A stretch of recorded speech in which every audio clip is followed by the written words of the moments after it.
ये फिल्म एक सामान्य आधुनिक दिन से शुरू होती है जिसमें एक ऑटो मैकेनिक होता है जो अपने हाथों से काम करना पसंद करता है। वो अपना अधिकांश समय मैनुअल विंटेज कारों की मरम्मत, एक शौक और एक जीवन यापन में बिताता है जो उसके समय के लिए बहुत पुराना लगता है। उसके विपरीत उनकी पत्नी आशा का प्रौद्योगिकी के प्रति अत्यधिक झुकाव है। वो घायल सैनिकों के लिए रोबोटिक अंगों में इसकी कल्पना करेगी और यहाँ तक कि एक इलेक्ट्रॉनिक कार के रूप में जो वास्तव में स्वतंत्र रूप से चलती है। उनका पूरा घर कारा नामक उन्नत एआई तकनीक के साथ है जो वह सब कुछ करती है जो मनुष्य उनके लिए किराने का सामान भी खरीद सकता है। ग्रे शेयर करता है कि वह आज रात फायरबर्ड को क्लाइंट को छोड़ देगा और हम उसे वापस ड्राइव करने के लिए उसके साथ आने के लिए मिलेंगे, चूंकि वह उसकी कार को नहीं समझता है। आशा झिझकती है लेकिन अंततः सहमत हो जाती है जब वह दावा करती है कि उसका मुवक्किल बड़ा शॉट है। उस रात वह उसे एक खूबसूरत पहाड़ी पर ले जाता है और अंदर दो बड़ी चट्टानों के ऊपर नीचे और भूमिगत प्रवेश करता है। सब कुछ डिजाइन और कृत्रिम रूप से परिष्कृत है जहां वे एक युवा तकनीकी उद्यमी यात्रा से मिलते हैं।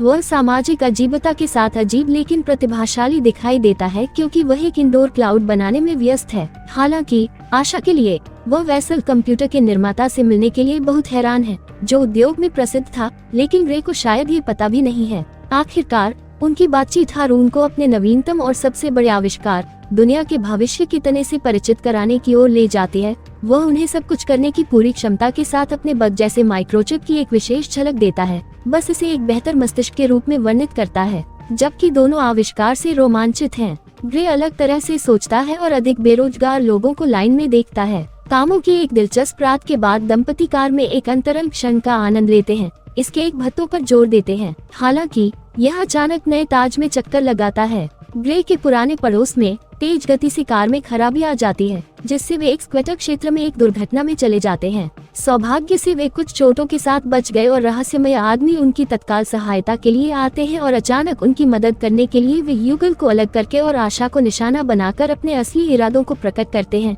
नकाबपोश आदमी गोली मारता है और वे गंभीर रीढ़ के साथ ग्रे छोड़ देते हैं। दुर्भाग्य से रात आशा की हत्या और ग्रे लकवाग्रस्त और विधवा के साथ समाप्त होती है। 3 महीने के बाद ग्रे अपने दिल में एक छेद के साथ चतुर्भुज घर आता है। भले ही उनकी माँ उन्हें जीवन में आगे बढ़ने में मदद करती है, वह आशा को खोने के गम से उदास हुए बिना नहीं रह सकता। सामना करने के अपने संघर्षों के बावजूद वह अभी भी जिम्मेदार पुरुषों को ढूंढना चाहता है, इसलिए वह जांच का नेतृत्व करने वाले जासूस कोटेस से मिलता है। दुर्भाग्य से ड्रोन निगरानी फुटेज अपराधियों के चेहरों की पहचान करने में विफल रहता है जो मामले को जटिल बनाता है और बहुत परेशान करता है क्योंकि वास्तविकता को स्वीकार करना उसके लिए कठिन हो जाता है। वह अपने भाग्य का फैसला करता है और अधिक मात्रा में लेने का प्रयास करता है। सौभाग्य से वह अभी भी जीवित है, लेकिन उसके लिए अकेला और विकलांग होने के नाते उसका जीवन अर्थहीन है। हैरानी की बात है कि हारून उसके पास जीवन में एक बार तने का उपयोग करके फिर से चलने का मौका देने के लिए आता है। हालांकि ग्रे स्पष्ट करता है कि वह चाहता है कि इसके ठीक विपरीत यह सब समाप्त हो जाए। हारून ने उसे मजबूर नहीं किया, लेकिन वह किसी तरह अपनी पत्नी के जिक्र से आश्वस्त हो जाता है कि आशा निश्चित रूप से उसे तकनीक की मदद से फिर से चलना चाहेगी, चूंकि वह उस क्षेत्र में काम करती है। तुरंत वे ईरान में ऑपरेशन के साथ आगे बढ़ते हैं, इसलिए इसे गुप्त रखने के लिए अत्यधिक उन्नत बायोमैकेनिकल फ्यूजन सर्जरी ने सटेम को सफलतापूर्वक उसकी गर्दन में प्रत्यारोपित कर दिया, जिससे वह चलने और अपनी बाहों का उपयोग करने में सक्षम हो गया। प्रौद्योगिकी के चमत्कारी हस्तक्षेप का उद्देश्य उसे फिर से सामान्य जीवन देना है और कमरे में हर कोई उसके ठीक होने की गति से हैरान है। सर्जरी के साथ समझौते में प्रयोग को गोपनीय रखने की आवश्यकता होगी। हारून स्पष्ट करता है कि तनाव उसे रोबोट नहीं बनाता है, बल्कि यह उसके मस्तिष्क की सेवा में काम करता है। घर पर ग्रे अपने व्हीलचेयर और अधिक का उपयोग नहीं करता है और देखभाल उसे उस पैकेज के बारे में बताती है जो कॉटेस ने उसके लिए दिया था। फिर वह मामले की फाइलों की समीक्षा करता है और स्क्रीन पर निगरानी फुटेज चलाता है। अचानक सटेम उससे ऐसे बोलता है जैसे कोई चौंकाने वाला हो। वह सोचता है कि वह पागल हो गया है, लेकिन यह उसे आश्वस्त करता है कि उसे केवल हल्के PTSD का निदान किया गया है और चिकित्सकीय रूप से पागल नहीं है। वह इसके साथ आगे बातचीत करता है और सीखता है कि यह केवल अनुमति के साथ प्रतिक्रिया कर सकता है और अपने दिमाग को नहीं पढ़ सकता है। बोलने की अनुमति दी गई है। ये फुटेज पर प्रदर्शित विशिष्ट विवरण को इंगित करता है जो अपराधियों को पिन करने के लिए 2 सुरागों को इंगित करता है। एक आशा को गोली मारने के लिए उसके हाथ में लगी बंदूक का इस्तेमाल करता है और दूसरा सैन्य टैटू के रूप में जिसमें उस व्यक्ति की निजी जानकारी होती है। STEM टैटू को डिकोड करता है और उनके पास मामले में सफलता है। शकील की पहचान करना और उसके पते को उजागर करना। ग्रे कॉटेज को कॉल करता है, लेकिन सटेम उसे समझाता है कि उन्हें इसे साबित करने के लिए ठोस सबूत चाहिए, क्योंकि फुटेज में टैटू स्पष्ट रूप से नहीं दिखाया गया था। अगले दिन ग्रे व्यक्तिगत रूप से क्षेत्र में गश्त करने वाले ड्रोन से बचते हुए अपनी अटकलों की पुष्टि करने के लिए पते पर जाते हैं। जब वह खोजी घर के अंदर जाता है तो वह संदेशों वाली तालिका का निरीक्षण करता है और अपने पुराने पड़ोस में ओल्ड बोनस नामक बार का बार बार उल्लेख किया जाता है। हालांकि वह देखता है कि बेकार है और सर क्रेटन के तुरंत बाद जगह के चारों ओर घूमता है और वे एक लड़ाई में शामिल हो जाते हैं। ग्रे पर हावी हो जाता है और अंततः सटेम को नियंत्रण करने की अनुमति देता है। तुरंत ही वह अतिमानवीय बन जाता है और जल्दी से मेजों को पलट देता है। वह वास्तव में सर्टिफिकेट को मारना नहीं चाहता है, लेकिन सटेम बाहर निकल जाता है और अपराध के दृश्य से हैरान होकर हत्या कर देता है। वह ये समझने के लिए संघर्ष करता है कि क्या करना है, लेकिन सटेम उसके सभी प्रिंटों को साफ करने में उसकी मदद करता है। कुछ दिनों बाद एक मेडिकल परीक्षक कॉटेज को शकील की शव परीक्षा पर अपने निष्कर्षों की रिपोर्ट करने का कारण बनता है। वह अपने शरीर को अजीब कंप्यूटर प्रत्यारोपण से भरा पाता है और अपने हाथ में प्रत्यारोपित एक कार्यात्मक बंदूक की खोज करता है। कॉटेज तब खोज पोच पर पाए गए पैरों के निशान के बारे में पूछता है और परीक्षक का कहना है कि यह ज्यादातर इंजन ग्रीस है। इस बीच हारून ने सटेम का उपयोग करने के लिए ग्रे को फटकार लगाई कि प्रयोग को खतरे में डालने वाले अधिकारियों के साथ चीजें गलत हो सकती हैं। दूसरी ओर कॉटेज अपराध के क्षेत्र में सटीक तिथि और समय पर ग्रे की निगरानी पाता है। इस वजह से वह जांच के लिए अपने गैराज में जाने के दौरान अपनी विकलांगता के बावजूद उस पर संदेह करती है। ग्रे अजीब तरह से अपना बचाव करता है और जोर देकर कहता है कि वह अपराध करने में असमर्थ है। फिर भी ग्रे अपनी जांच जारी रखना चाहता है और सटेम सुझाव देता है कि वह पुराने बोनस में जाता है। हालांकि ये चेतावनी देता है कि हारून उसे ट्रैक कर सकता है और सबसे अधिक संभावना है कि वह अपने सिस्टम को दूर से बंद करने का प्रयास करेगा। उस रात ग्रे व्हीलचेयर में बार में प्रवेश करता है और आशा की हत्या में शामिल लोगों को खोजने के लिए अपनी साहसिक चाल चलाने के लिए एक शॉट लेता है।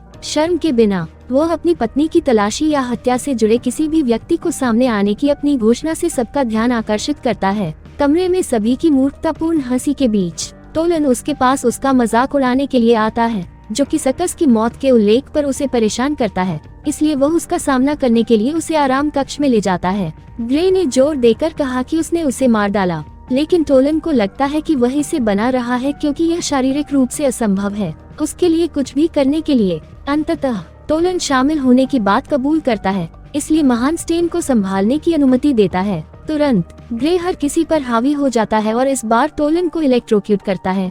ग्रे उसे मरने से पहले रात की मौत के पीछे के आदमी को प्रकट करने के लिए प्रताड़ित करता है। वह कहते हैं कि वे फिस्क द्वारा आदेशित एक नौकरी थे और सटेम को इसमें एम्बेडेड कोबाल्ट के साथ एक मध्य उपकरण मिला। अचानक सटेम ने उसे दूर से बंद करने के हारून के प्रयास के बारे में सचेत किया, जिससे वह फिर से चतुर्भुज बन गया। इसलिए ये हारून के कोड का मुकाबला करने के लिए डार्कनेट पर पाए गए एक कंप्यूटर हैकर जेमी के अपार्टमेंट को खोजने का आग्रह करता है। अच्छी बात है कि वह केवल 10 मिनट की दूरी पर है। बार से ग्रे एक व्हीलचेयर में बाहर आता है और बूढ़ा आदमी टोलन को अपने आदमियों में मृत पाकर चौंक जाता है। वह फिर अपनी कुर्सी बाहर छोड़ देता है और अपार्टमेंट की इमारत की ओर भागता है। अपने रास्ते पर वह कोड लिखता है जिसे स्टेन अपनी बांह पर सुना रहा था और यूनिट तक चलने के लिए संघर्ष कर रहा था, क्योंकि हारून धीरे धीरे सिस्टम को ओवरराइड करता है। सौभाग्य से वह जेमी के पास जाता है और वह तुरंत इनपुट गार्ड को हटा देता है। उसी समय टोकियन की आखिरी स्मृति को देखने के बाद ये पहले से ही उसके पास है। उच्च और पराक्रमी होना।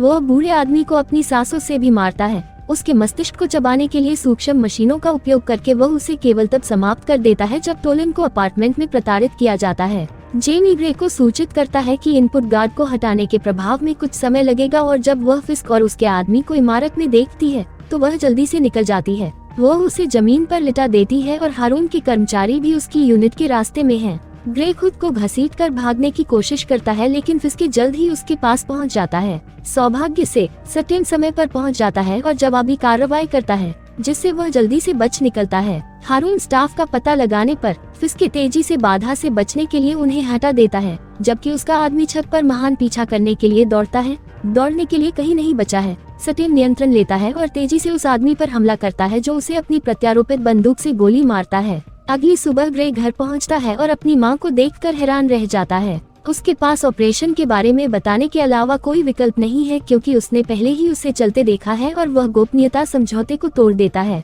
उसके बाद वह आशा को एक मुद्रित पिज्जा की पेशकश करने का सपना देखता है, जैसे वह कैसे करता था, लेकिन कॉटेज द्वारा बाधित हो जाता है, जो फिर से उस पर एक और हत्या का आरोप लगाता है। हालांकि सबूत ठोस है क्योंकि उसने अपराध के समय अपनी व्हीलचेयर को बार में छोड़ दिया था। फिर भी वह जोर देकर कहता है कि यह वह नहीं था। उसकी हालत को देखते हुए और उसके साथ व्यंग्यात्मक तरीके से खेलता है, लेकिन वह अनुमान लगाती है कि वह किसी तरह शामिल हो सकता है, जहां वह लोगों को ग्रे के लिए अपने हाथों को गंदा करने के लिए काम पर रख सकता है कि उसका इससे कोई लेना देना नहीं है। और जब वह चली जाती है तो वह उनकी हत्या की होड़ को रोकने के लिए STEM के साथ बहस करता है, लेकिन यह उन्हें फिस्के को मारने से पहले उन्हें मारने के लिए राजी करता है। ये भी बताता है कि इनपुट गार्ड को हटाने से उसे अपने शरीर से स्वायत्त होने में सक्षम बनाया गया था, इसलिए अब उसे संचालित करने की अनुमति की आवश्यकता नहीं है। उसकी माँ उसे रोकने की कोशिश करती है, लेकिन कोई फायदा नहीं होता। उसके साथ ग्रे फिस्क में शिकार करना जारी रखता है और दूसरे छोर से कोटेस के साथ अपनी कार में सवारी करता है।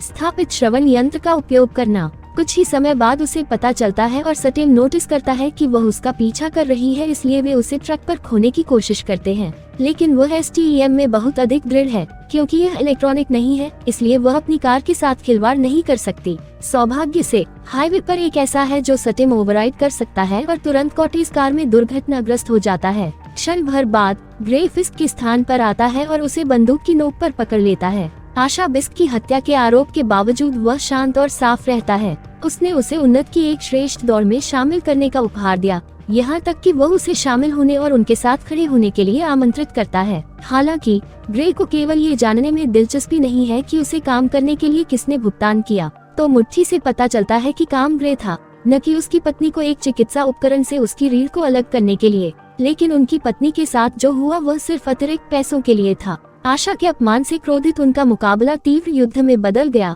हम दोनों एक दूसरे की हर चाल की भविष्यवाणी करते हुए सुपरसोनिक गति के साथ शक्तिशाली वार को कुशलता से अंजाम दे रहे हैं। हालांकि ग्रेग को घेर लिया गया और उसने सभी सामरिक विकल्पों को समाप्त कर दिया, इसलिए वह अपना ध्यान बटाने के लिए फिस्क की भावनात्मक कमजोरी का सहारा लेता है। अपने भाई का अपमान करके एक अक्षम सैनिक के रूप में उसे तोड़ने और मारने के लिए तैयार किया। इसके बाद वह मास्टरमाइंड को खोजने के लिए फिस्क के संदेशों की जांच करता है और यह जानकर चौंक जाता है कि यह हारून है। वह विश्वासघात और तामसिक महसूस करता है, यह मानते हुए कि उसने अपने प्रयोग के लिए प्रयोगशाला चूहे के रूप में उसका उपयोग करने के लिए ऐसा किया। वह तुरंत हारून से मिलने जाता है जो स्टेन के ऑपरेशन को बंद करने पर तुली हुई है। उसके बारे में जाने बिना वह आपके रद्द करने योग्य परिणामों के साथ अपने जीवन के सबसे बड़े प्लॉट ट्विस्ट की खोज करेगा। हालांकि वह हारून के सामान्य आत्मविश्वास से भरे व्यवहार का स्वागत करने के बजाय उसे पराजित पाता है। फिर भी वह उस पर अपनी पत्नी की हत्या करने और अपने स्वार्थ के लिए उसे लकवा मारने का आरोप लगाता है, जैसे उनके जीवन का कोई महत्व ही न हो। हैरानी की बात है, हारून दृढ़ता से इस आरोप का खंडन करता है कि उसका इससे कोई लेना देना नहीं है और बस समय में कॉटेज हस्तक्षेप करता है और बंदूक की नोक पर ग्रे रखता है। जाहिर है कि रसोई उसकी स्थिति के अनुरूप है। ग्रे बताते हैं कि अब उनका अपने शरीर पर नियंत्रण नहीं है, वह जो चाहे कर सकते हैं। स्थिति के बावजूद वह उसे प्रस्तुत करता है। वह अपनी पत्नी के हत्यारे एरिन को गिरफ्तार करने में सहयोग करता है, अंततः अपना शिकार पूरा करता है। हालांकि सटेन की अन्य योजनाएं हैं और आसानी से उसे खत्म करने की इच्छा पर काबू पा लेता है। ग्रे इसके खिलाफ लड़ने की कोशिश करता है, लेकिन इसकी स्वायत्तता अत्यधिक शक्तिशाली है। आखिरकार ये चरम पर जाता है और अपने शैतानी कार्यों में बाधा डालने से रोकने के लिए अपना हाथ छुड़ा लेता है। ये कॉटेज का गला घोंटकर उसे खत्म करने के लिए लौटता है। सौभाग्य से ग्रे अभी भी अपने मन की बात कह सकता है और उसे रोकने के लिए टेजर का उपयोग करने का निर्देश देता है। यह उसके मस्तिष्क की खराबी का कारण बनता है, देरी की रणनीति में देरी करता है। हारून सच्चाई प्रकट करने का अवसर लेता है। वह दावा करता है कि वह अब बहुत लंबे समय से कंपनी नहीं चला रहा है और केवल वही करता है जो स्टेम चाहता था। STEM शुरू में मानव मॉडल के रूप में ग्रे का उपयोग करने का इरादा रखता था क्योंकि वह मानव बनना चाहता था। हारून को मारने के लिए उसका उपयोग करने के लिए उसके जीवन को बर्बाद करके उसकी योजना को अंजाम देने के लिए उसने अत्यधिक उपाय किए। उसे डर था कि हारून एक और कदम उठाएगा, तो स्वाभाविक रूप से एक दुर्लभ और शुद्ध नमूने में विकसित होने के लिए कंप्यूटर प्रत्यारोपण के बिना एक मानव शरीर को खोजने का संकल्प करता है। ये पुष्टि करता है कि वह काम था। अचानक सटेन पूरी इमारत पर कब्जा कर लेता है और ग्रे के शरीर को पुनः प्राप्त करता है। वह तेजी से हारून को उसके हाथ में फंसे चाकू से मारता है और कॉटेज को निशाना बनाता है। हालांकि ग्रे हस्तक्षेप करने की कोशिश करता है, लेकिन दुख की बात है कि वह एक ऐसी दुनिया में अपने नाजुक दिमाग के आगे झुक जाता है जहां वह आशा के साथ फिर से जुड़ जाता है। एक ऐसी कल्पना जो वह हमेशा के लिए जीना चाहता है, लेकिन अपने जीवन की कीमत के साथ आशा अब वास्तविक दुनिया में मौजूद नहीं है। और क्या उसे उसका सपना इतना वास्तविक लगेगा कि सत्यम उसे ब्लॉक करने में कामयाब हो गया और अब हस्तक्षेप नहीं कर सका। STEM कॉर्टेस के लिए भूतिया आखिरी शब्द छोड़ देता है, जिसमें कहा गया है कि एक नकली दुनिया असली की तुलना में बहुत कम दर्दनाक है। फिर वह उसे मार डालता है। फिल्म STEM के साथ समाप्त होती है, जो अब एक नई श्रेष्ठ जाति के रूप में अपने खतरनाक विश्वास में विजयी मानव है।